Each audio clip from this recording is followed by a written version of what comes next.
안녕하십니까. 태백산지기입니다.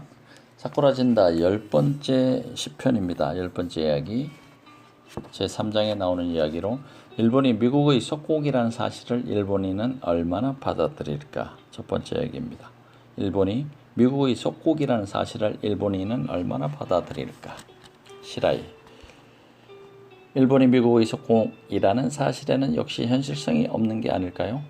물론 다른 뜻으로 말하는 건 아닙니다. 미디어가 만들어내는 가상의 현실의 힘이 얼마나 대단한지를 보여주는 결과가 그렇다는 이야기입니다. 어쨌든 일본과 미국의 관계는 우호적이다 라는 가상현실 말이죠. 미국은 일본에 애정을 갖고 있다는 허망한 전제를 만들어내고 있죠. 앞에서 말했듯이 전전의 천황제가 전후에는 국제화하여 천황의 위치가 미국으로 바뀌었다는 견해가 저희 지론입니다. 왜 그런 시스템이 필요했을까요? 미국이 일본을 사랑하지 않았을지도 모른다는 얘기는 거슬러 올라가 쇼와 천황이 국민을 전혀 사랑하지 않을지도 모른다고 의심하는 행동이나 다름없었습니다. 그래서 국민에게는 가장 받아들이기 어려운 트라우마가 되죠. 따라서 쇼와 천황은 국민을 사랑했다는 환상을 갖고 있지 않으면 안 되기 때문에 미국은 일본을 사랑한다는 환상도 버릴 수 없습니다. 그러나 국가 관계에서 애정이니 우정이니 하는 경우는 애당초 있을 수 없습니다. 냉전 구조가 무너지고 글로벌하면서 미국의 입장에서 보았을 때 일본의 경제적 위치는 바뀔 수밖에 없습니다. 비호해야 할 대상에서 수탈의 대상으로 달라졌죠. 우치다. 맞습니다. 시라이. 처음으로 드러난 계기가 1970년대 닉슨 쇼크이고 다음이 플라자 합의였다고 생각합니다. 그 결과 이른바 머니 패전이죠. 하울의 움직이는 성이 나왔을 때쯤, 그러니까 2000년 무렵이었는데 미야자키 하야오 감독이 1980년부터 현재까지 역사의 흐름은 태평양 전쟁 때와 같다고 말했습니다. 어느 해견에서 그가 한 말의 요지는 대략 이렇습니다. 목적도 모른 채 전쟁을 시작하고 처음에는 이겼다며 기뻐한다. 그런데 어느 사이엔가 전황이 나빠져 큰 어려움에 처하고 만다. 지금 2000년 무렵이 전시 중이라면 인팔작전 근처의 시기에 해당한다는 내용이었죠. 2000년 무렵에 이런 얘기를 했다니 참으로 놀랐습니다. 지금 들어도 소름 끼칠 정도로 생생하게 와닿는 표현입니다. 무슨 말인지 다시 새겨보겠습니다. 1980년대 일본은 큰 승리를 거두었지요. 경제전쟁이란 형태로 줄곧 미국과 전쟁을 치러왔습니다. 싸워서 마침내 1980년대 미국을 박살냈지요. 미국은 어떻게든 패배를 만회하기 위한 공세를 취해야만 했습니다. 그 후 미국 경제는 외관상 회복하지만은 어디까지나 글로벌화라는 흐름 덕분이었습니다. 여기에서 문제는 무엇이었을까요? 분명히 일본은 경제 영역에서 미국과 전쟁을 치르고 있었지만은 자각하지 못했고 나아가 전쟁 목적이 무엇인지를 깨닫지 못했습니다. 승리한 시점에서 헤게모니를 유지하기 위한 그 어떤 행동도 하지 않았습니다.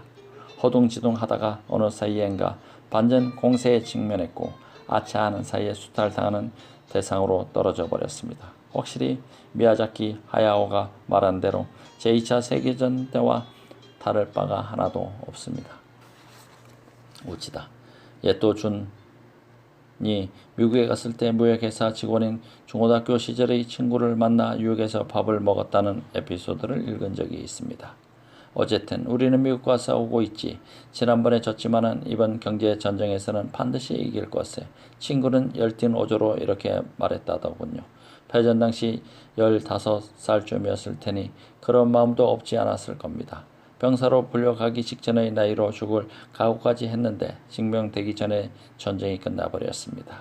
그런데 개인적인 전쟁은 아직 끝나지 않았습니다. 그래서 전후에는 다른 행태로 미국과 계속 싸웁니다. 그 세대까지는 그런 의식이 있었다고 생각합니다. 그러나 이 발언은 아니나 다를까 공식적으로는 억압되어 있습니다. 같은 일본인 친구끼리 뉴욕의 일본 요리점에서 대낮부터 일본 술을 마시면서 기염을 토할 때에는 입에 올릴 수 있었겠지만 공공연하게 말할 수도 없고 쓸 수도 없습니다. 그처럼 공연하게 말하지 못하지만 암묵적으로 공유되는 생각이 어떤 의미에서는 감당하기가 가장 어렵죠. 그 세대는 패전 때 2층으로 올라가다가 사다리에서 떨어졌다고 생각합니다. 본토 결전을 철석같이 믿고 있었는데 갑자기 항복해 버립니다. 저부수고야 말리라고 외치는 1억 불덩어리가 아니었습니까? 불완전하게 연소한 그 세대의 애국적 정념은 갈 곳이 없습니다. 에또, 준도, 이시하라, 신타로도 마찬가지죠. 그들은 다음에 미국을 이긴다는 패전 국민의 상식을 전후까지 보내지 않았던 예외적인 사람들이었습니다. 그런 사람들은 세대적으로 보아 그들보다 위에도 없고 아래에도 없습니다. 고립된 세대인 셈이죠. 그런데 전후의 담론 공간에서는 다음 전쟁에서는 미국을 이긴다느니 뭐니 하는 말은 생각할 수도 없었고 생각하더라도 입에 올릴 수가 없었습니다. 뭔가 기름직한 심정으로 일본은 경제 전쟁으로 형태를 바꾼 대미 전쟁을 1985년 무렵까지 치르고 있었습니다. 그랬던 세대가 이제는 일본 사회의 제1선에서 사라지고 말았습니다. 어떤 의미에서 일본의 경제의 활력을 추진해온 가장 강렬한 르상티망이 사라져버린 셈이죠. 그 이후에는 그저 경제 전쟁에서 이긴 자가 난 놈이라는 간판만 남았습니다. 경제 전쟁의 일종의 모의 전쟁으로 간주하고 싸워왔던 세대와 돈벌이를 위해 돈을 버는 세대는 경제 활동의 의미가 완전히 다릅니다. 따라서 세대 교체 이후 일본 경제는 척추를 잃고 뼈없는 연체 동물처럼 되어버립니다. 그리고 장기적인 쇠락의 단계로 접어들었지요. 시라이. 동기부여가 사라졌다는 말씀이군요. 어떻게든 태평양 전쟁의 패배를 만회해보겠다는 욕구랄까요? 우찌다. 에즈라 보겔.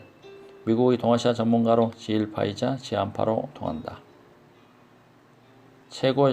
세계 최고 일본을 말할 수만 해도 그 나름대로 의식이 있었다고 생각합니다. 예컨대 정치적으로 세계를 이끌 수는 없다 해도 전자제품이나 자동차 분야라면 일본인이 세계 표준을 만들어낼 수 있다는 기상이 있었죠.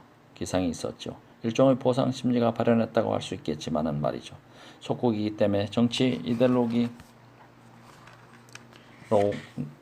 이데올로기나 정치 시스템에서 세계 표준에 제시하지 못한다. 하지만 물건 만들기라면 세계 표준을 만들어낼 수 있다. 그러면 국민적인 자부심을 유지할 수 있을 것이다. 라고 생각했던 게 아닐까요? 시라이. 경제적으로 세계적인 승리를 거둔 순간 정치 쪽에서는 무슨 얘기를 했을까요? 나카소네 야스히로가 레이건에게 한 가라앉지 않는 항공모함 발언이 단연 눈에 띕니다. 앞으로도 속국으로 남겠다고 선언하고 레이거노믹스에 재정을 투입했습니다. 그러니 결국 레이건이 레이거노믹스로 무엇을 했습니까? 군비 확충 전쟁에 또다시 소련을 끌어들였고 전쟁을 따라잡지 못한 소련을 무너뜨렸습니다. 그 결과 냉전 구조가 해체됐고 지정학적으로 일본을 둘러싸고 있던 쾌적한 환경도 무너졌습니다. 참으로 어이없는 일이 벌어지고 말았죠. 자신을 둘러싸고 있던 최고의 환경을 일부러 돈을 빌려주면서 정확하게 돈을 바쳐가면서 무너뜨린 셈이니까요. 자멸이 아니고 뭐겠습니까? 결국 경제에서는 승리했지만 경제 승리가 무엇에 기초하고 있었는지를 일본은 이해하지 못했습니다.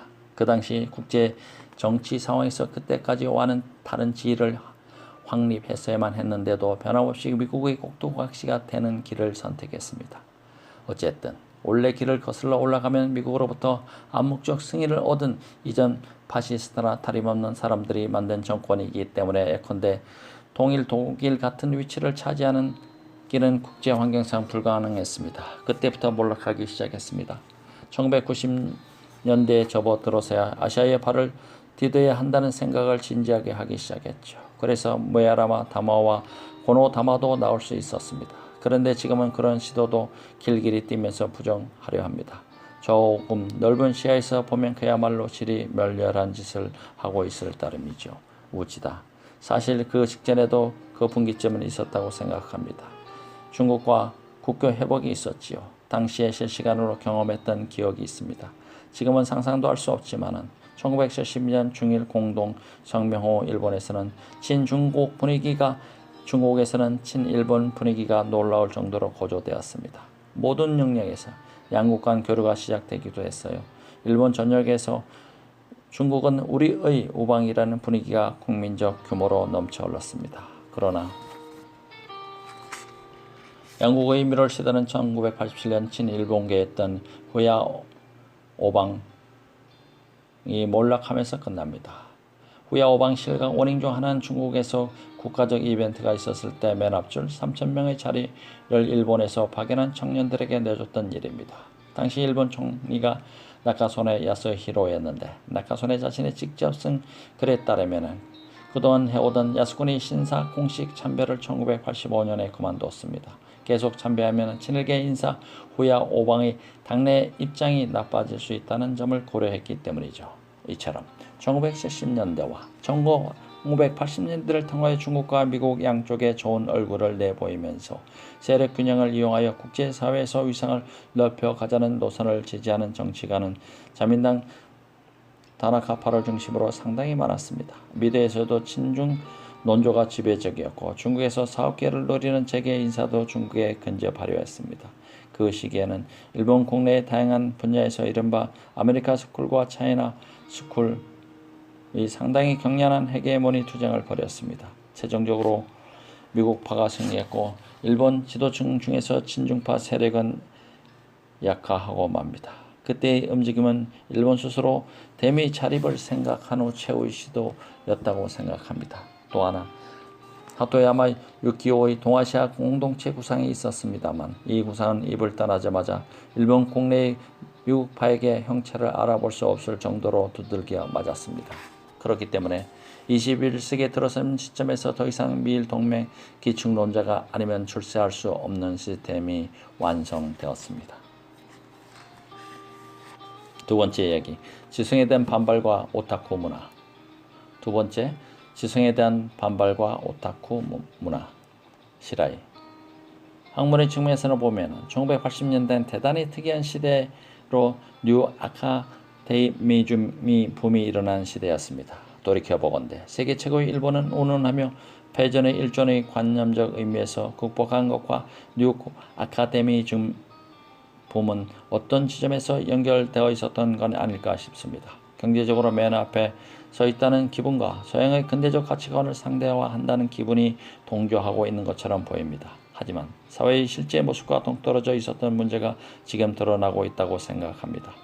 근대를 극복하기는커녕 최소한의 근대성조차 존재하지 않는다는 사실이 뚜렷해졌으니까요.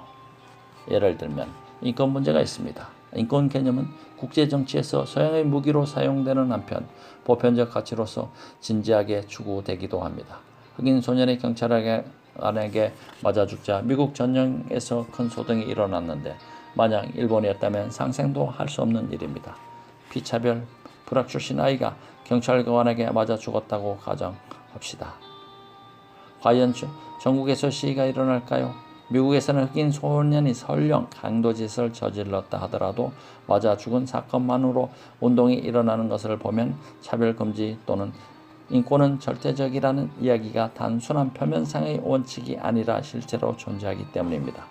실제로 일본에서는 인권 따위는 허구라니까 라고 말합니다. 인권은 허구다 라는 지적은 그 허구가 사회에 어느 정도 뿌리 내리고 있을 경우에는 비판적 잠재력을 가질 수 있겠지만 사회적으로 널리 받아들이지 못하는 곳에서는 호구성을 주장해봐야 아무런 의미가 없습니다. 이러한 공전이 일본이 포스트 모던이었다고 생각합니다. 우치다. 미술사학자 친구가 들려준 이야기인데 프랑스인 건축가로 학회로 일본에 왔을 때 나리타 공항에서 도쿄로 오는 도중 차창을 통해 축 늘어져 있는 노부 호텔을 보고 포스트 모던이라고 소리쳤다더군요. 확실히 그런 건축은 세계 어디에서도 찾아보기 어려울지 모릅니다. 지금 생각해보면 버블 시대 일본은 서양 근대의 미적인 틀을 버린 것 같습니다. 1970년대 라스베가스의 건축과 흡사합니다. 지방도시 결혼식장도 굉장하죠. 그래서 신전을 보든다든지 유럽 고딕 양식 교회를 옮겨 놓은 모습을 하고 있습니다. 참 이상하죠. 신자가 한 사람도 없는 교회에서 기독교식으로 결혼식을 합니다. 틀림없는 포스트 모던입니다. 만약 의도한 일이라면 서양 근대에 대한 냉소겠지요. 유럽의 신비성과 종교성을 한데 모아 패러디한 셈이니까요. 모르긴 해도 일본인은 무의식적으로 그렇게 하고 있을 겁니다. 메이지 이래 일본인은 형태를 바꿔가면서 끊임없이 유럽적 가치를 띄웠고 희화화하여 가지고 노는 짓을 해왔는지도 모릅니다. 시라이. 그 연장선에서 2000년대에 들어서 아즈마 히로키가 동물화하는 포스트 모더니즘을 써서 많은 사람들의 관심을 끌었습니다. 이 책은 포스트 모더니즘의 사상적 붐이 일어난 후 일어난 오타쿠 대중문화 확산 속에서 포스트 모더니즘을 발견하고자 한 작업이라고 할 수 있습니다. 최근 몇 년 동안 이 책에서 아즈마가 거론한 오타쿠 문화의 일종의 정치성을 부여하는 현상이 일어나고 있습니다. 몇 년 전부터 자민당의 아소다로 같은 사람이 대놓고 오타쿠 문화를 정치적으로 이용하고자 했는데 왜 그런 일이 일어날 수 있었을까요? 오타쿠 문화라 해도 아주 다양해서 간단하게 정리할 수는 없지만 적어도 그 일부는 모의 만화나 모의 애니메이션으로 대표되듯이 소아 성화의 욕망을 노골적으로 드러냅니다. 성적 판타지를 통해 표현되는 비성 숙성을 어울리지 않게 긍정하는 것이죠. 아울러 일본 인터넷 문화 혐오 발언은 바로 인터넷 문화와 관련 깊습니다. 에서 볼 수 있는 방지성주의적 증오의 분출이 어떤 의미에서 병행하고 있는 건 아닌지 생각해 봐야 합니다. 니코니코와 자민당은 공식화할 수 없는 형태로 제휴하고 있는 것 같다는 이야기도 있고 최근 이 채널의 확장이 자민당과 관계가 있다는 이야기도 들립니다. 이런 이야기들이 진실인지 여부는 현재로서는 확실하지 않지만 IT 기술 보급으로 오타쿠 문화가 어느 사이엔가 우익 성향으로 옮겨가고 있는 사실은 분명해 보입니다. 자민당 공작 부대가 그런 방향으로 유도하는 활동을 했다는 이야기도 있지만 그다지 설득력은 없습니다. 원래 친화성이 없다면 아무리 공작을 하더라도 효과가 없을 테니까요. 어떻게 설명해야 좋을까요? 우치다. 반근대적이고 반지성적이라는 점에서 오타쿠 문화는 아베 정권과 친화성이 높다고 생각합니다. 다만 오타쿠 문화도 만화까지 포함하면 층이 무수히 많아서 한마디로 논할 수는 없습니다. 인기 높은 만화가가 반드시 오타쿠적이지는 않기 때문이죠. 이노우에 타케히코처럼 세계적인 평가를 받고 있는 작가의 만화에서는 오타쿠적 요소를 거의 찾아볼 수 없습니다. 오다 에이치로의 원피스도 반근대적이긴 하지만 신의나 우정의 가치가 조리 있게 연결되는 등 제시하는 논리가 대단히 진지하고 치밀한 점을 보면 이 역시 오타쿠적이지는 않습니다.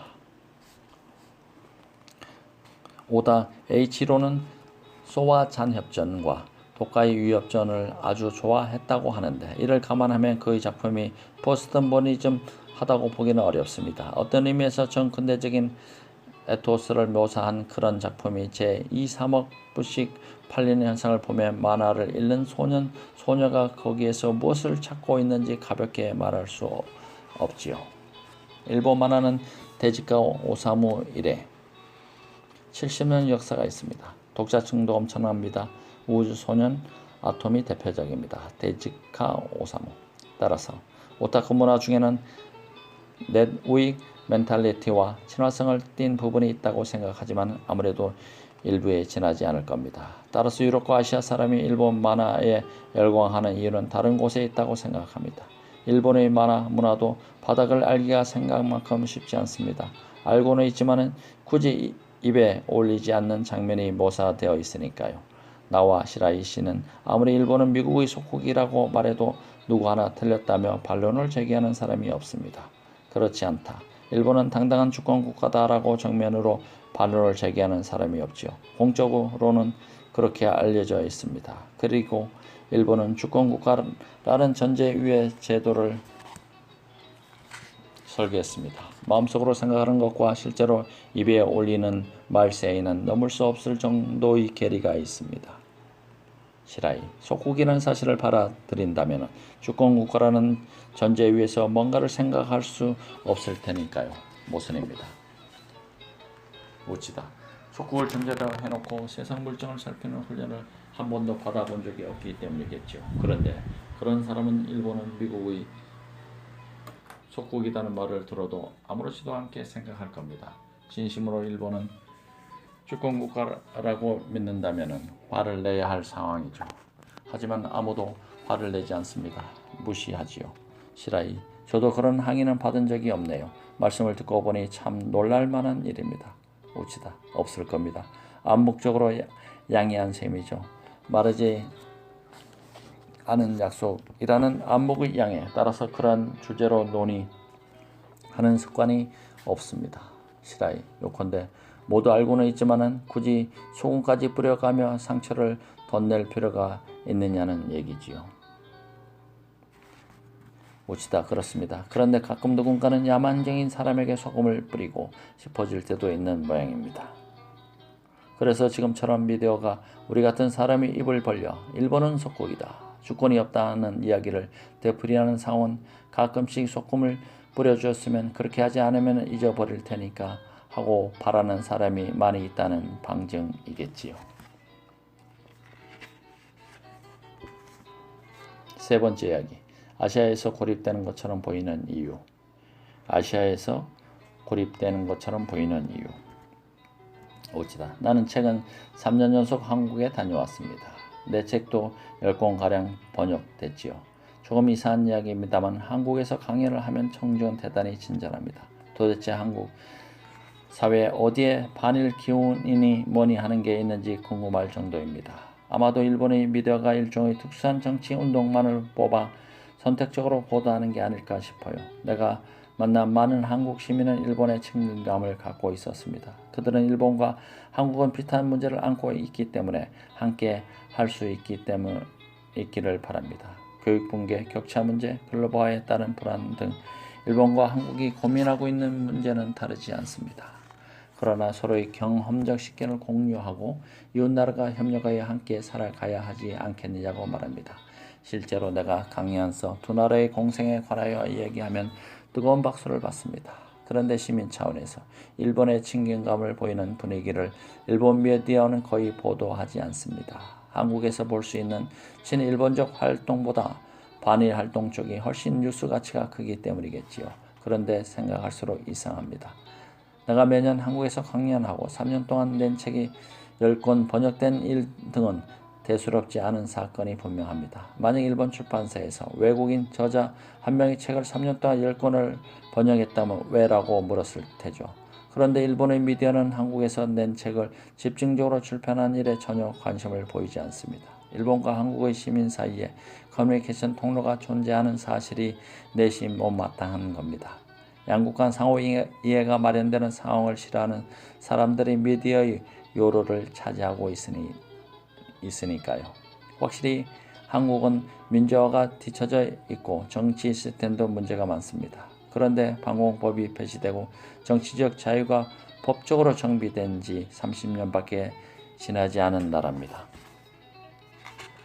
그런 나라에서 이것저것 주문이 너무 많다고 생각합니다. 한국 정치 시스템에 제대로 기능하고 있지 않다면 그 책임이 어느 정도는 강화도 사건 이후 일본 제국주의적 개입에서 유래한 데 있기 때문입니다.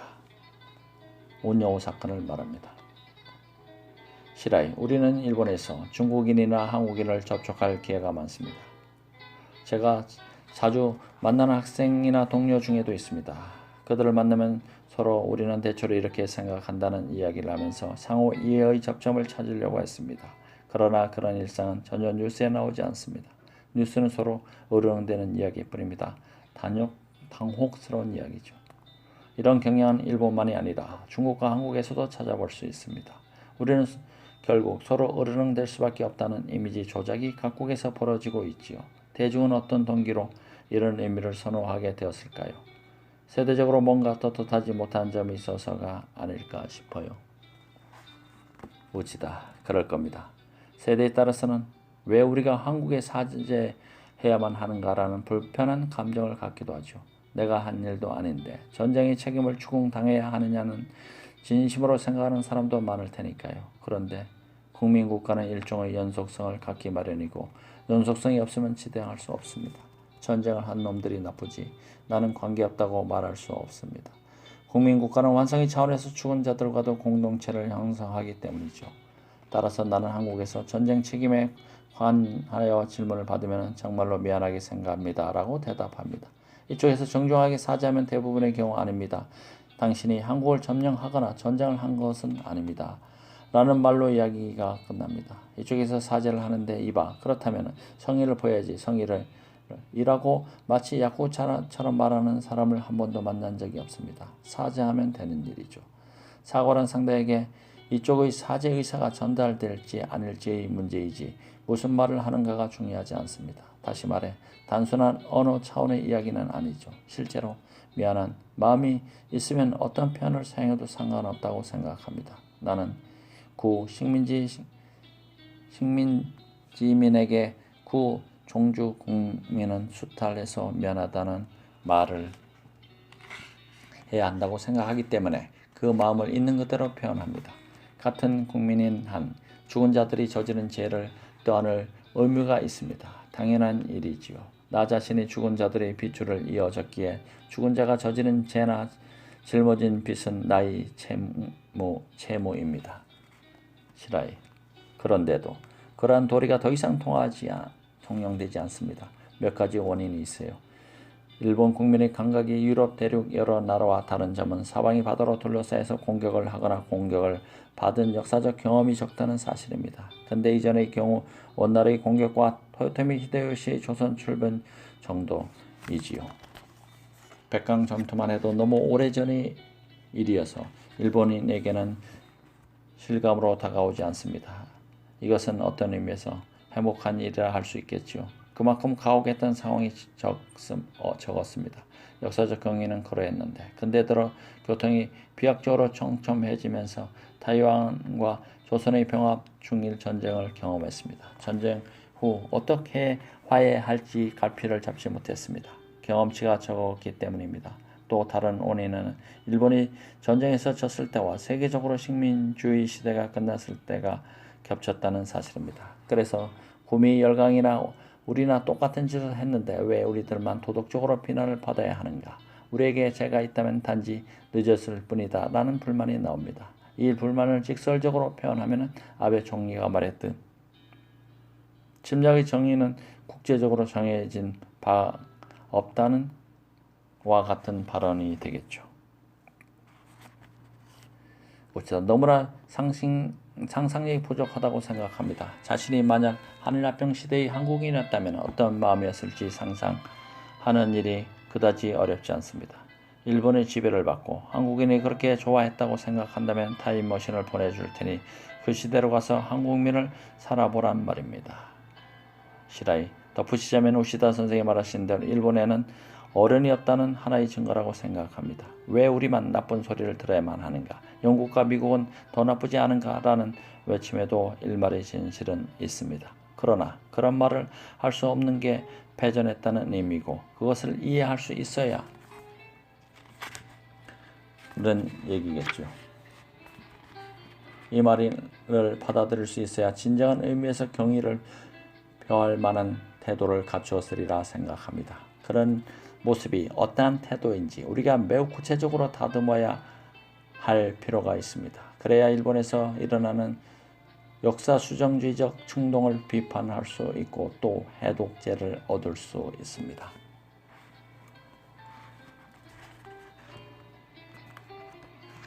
일본은 아직 마케시로가 있다. 일본은 아직 마케시로가 있다. 오시다. 이제는 중국과 한국의 강한 경쟁의식을 갖게 되었지요. 동일한 자원을 서로 빼앗으며 살아가는 동물처럼 상대가 점점 자라 몸집이 커지고 밥을 많이 먹게 되면 내 몫까지 먹어서는 안 돼라고 말하고 싶어질 겁니다.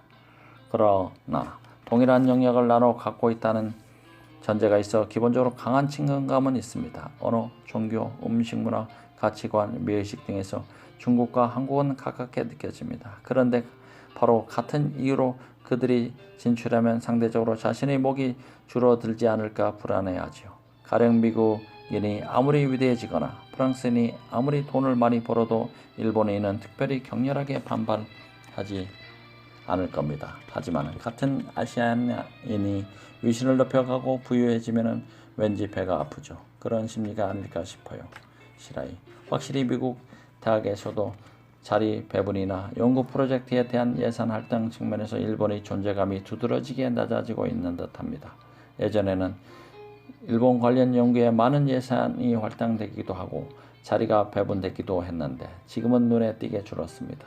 그 돈이나 자리가 압도적으로 중국 관련 연구로 돌아간다고 합니다. 우찌다. 돈 문제도 그렇고 일본은 세력을 거의 잃었다고 할 수 있을 겁니다. 전후 미국은 줄곧 일본을 아시아에서 가장 중요한 파트너로 인식하지 않았습니까? 하지만 지금은 더 이상 그렇지 않습니다. 그저 그런 존재가 되었지요. 실화이 그렇습니다. 그저 그런 존재입니다. 그런데도 잘 생각해보면 특별히 초조해할 필요도 없어요. 인구가 많은 나라가 중요시 될 수밖에 없을 뿐입니다. 그런데도 미국에서 일본이 아시아에서 가장 중요한 국가로 간주되지 않으면 마치 세계가 끝나기라도 할 것처럼 호들갑을 떠는데 그 모습이 참 무서워요. 최근 인터넷에 떠도는 재밌는 도표를 보았습니다. 일본 각지 도도 부위의 경제 규모를 이런저런 나라와 맞춰보는 도표였습니다. 예를 들면 시즈오카현 하나가가 우루과이와 맞먹는다는 식입니다. 그 정도 된다는 말이죠. 시네마현이나 도토리현은 크로아티아와 같다든가 하면서요. GDP인가요? 네. 그런 수치에 비춰보면 일본은 여전히 거대한 경제력을 갖고 있는 게 틀림없습니다. 그런데 크로아티아 사람이든 우루과이 사람이든 즐겁게 살고 있지 않습니까? 우리도 이만큼 가진 게 충분하니까 앞으로 잘 활용하여 살아가면 되지 않겠느냐는 꽤 편한 마음이겠죠. GQ에 발표한 글이었던가요? 선생님께서는 일본은 아직 마케시로가 있다고 쓰셨지요. 마케시로 1,000원을 가진 사람과 100원을 가진 사람이 100원 내기 게임을 할 경우 1,000원을 가진 사람은 9번을 치더라도 한 번만 이기면 계속 기회가 있지만 100원을 가진 사람은 한 번 지면 끝이므로 배수의 진을 쳐야 한다. 1,000원을 가진 사람이 100원을 가진 사람보다 9번 기회가 있는 셈인데 이것을 마케시아라고 한다. 우치다가 만들어 사용하는 용어로 문맥에 따라 여유분, 일단 잃어도 괜찮은 돈, 살길 등의 의미를 말한다. 우치다. 경제적으로 경쟁 중이라 해도 일본은 다른 나라에 비교할 수 없을 정도로 국민 자원이 풍부하니까요. 정말이지 세계에서 유래를 찾아보기 어려울 만큼 두툼한 마케시로가 있습니다. 시라이. 그런 의미에서 전혀 초조할 필요가 없습니다. 느긋하게 살아가면 그만입니다.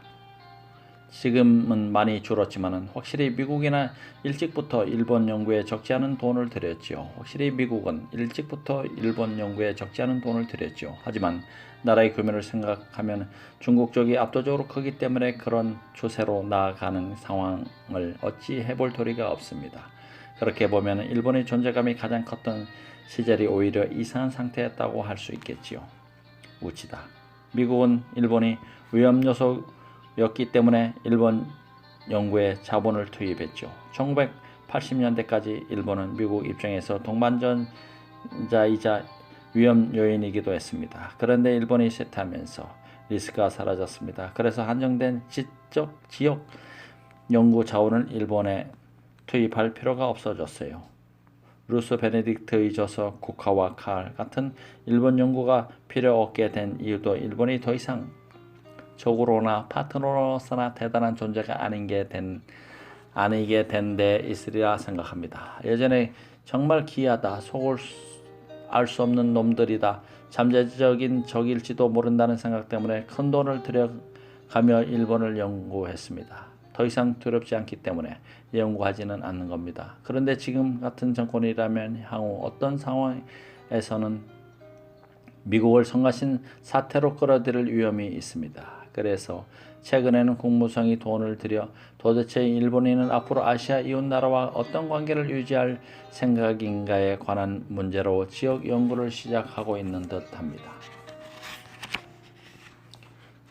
사쿠라진다 10번째 얘기 여기서 마치겠습니다. 대단히 감사합니다.